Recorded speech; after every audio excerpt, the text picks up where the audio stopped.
I want to talk about the license model. And when you rolled that out, and we did a podcast relatively around that time in 2020, and what are you up to now in licensees? About 100. 100, okay. So we're at 100 license. Go ahead. And we stopped promoting it after a month. Yeah.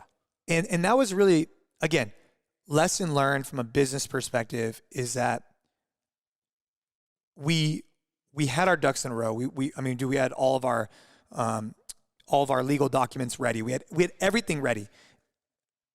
But what we found was that we should have made the barrier to entry higher, and we should have taken our time, and we shouldn't have tried to get more quicker. Yeah. We should have slowed it down. I think we talked about this. The economic engine for a license model, because you're doing 2K a year, right? Did you think some people took slight, because not only did you roll it out right then, but then you had this low $1,000 less than cross. So do you think that's why some people said oh, fuck you? Yeah. I mean, in hindsight, I do believe that anybody who registered for the 100 has received a ton of value for that money. I mean, far exceeding marketing campaigns. I mean, you name it, we're providing it to them.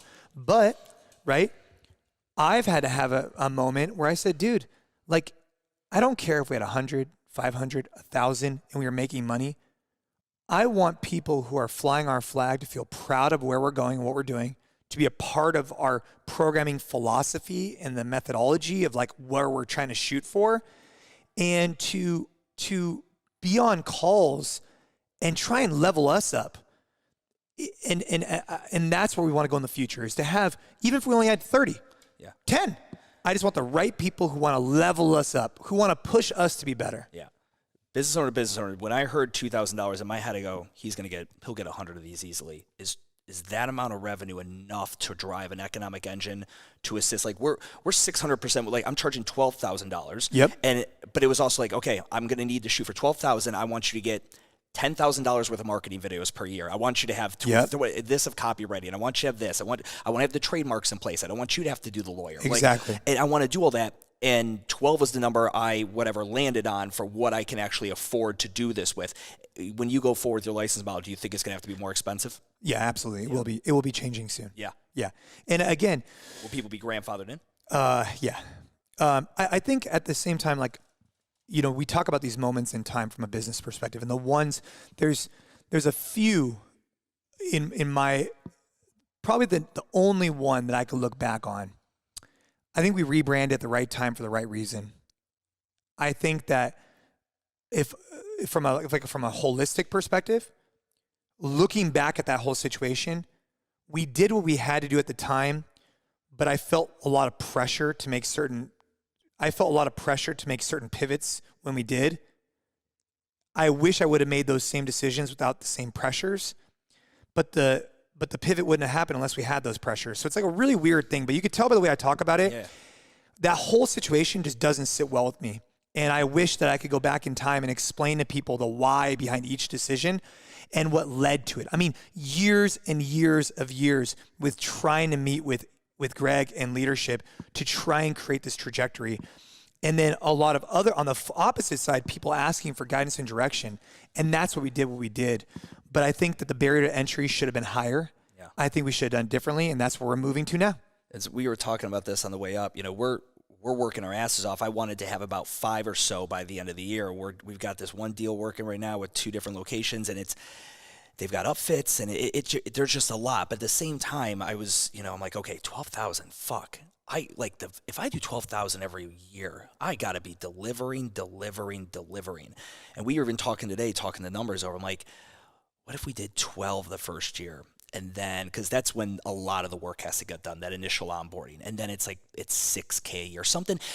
But the thing I think for licensing, for you and me, there's guys like me, there's 2 brains out, there's people offering business, but that license model needs to have the business arm without fucking ourselves with the legalness of the franchise versus the licensing. Yeah. It's you're having to just tiptoe around it so well. But there is a very crafty way you can do it as long as it's a take it or leave it thing, assuming they're on the collective, they signed to be a license.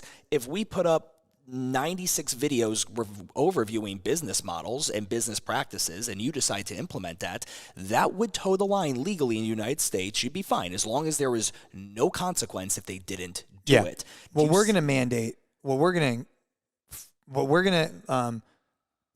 the future is branding guidelines. Okay. So for us, the way we're going to do it in the future is we're going to put a larger barrier to entry. It's going to look more like yours. Again, hindsight's 2020. I wish I would have done a little bit differently. We will still take care of the people that helped get us here because I don't feel like that's right. But we will be shifting our branding guidelines to make them more consistent with our other locations because for us, we want to keep the brand at a certain level. And I think we tried. I'm glad we did it the way we did it because I would have always asked myself if we should have done it differently. So now I know that, hey, we probably should have done it differently. Now we could pivot here. Yeah. And they're year-to-year agreements. So it's not like we were stuck with partners or vice versa, right? Yeah, and they can ditch you. They could ditch me. Yep. And so because of that relationship, it requires us to provide value and it requires them to be a good partner. Yeah. And we want that relationship, right? And we want to be able to earn it. And so that's where we're going in the future is keeping the branding guidelines the same. So if anybody, so that the big vision from a partner perspective is get as many people on our end user app as we can. Let's just say for the sake of argument, you have 100,000 people. Then underneath the locations page, have NC Fit locations. And now we could drive those people into this brick and mortar for a premium experience if you wanted more than just the app, for example. It'd be the equivalent of like Peloton rolled out brick and mortar locations across the country.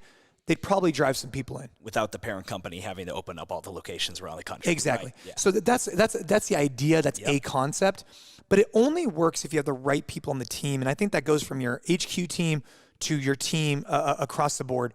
When we get on monthly webinars with our partners, I want to feel inspired and I want them to feel inspired. I want them to be on these calls and look forward to them. I want them to be people who are trying to raise the bar, provide for their families, provide for other people. And I'm not saying that we don't have that today. I just want to ensure that we have that for tomorrow. Yeah.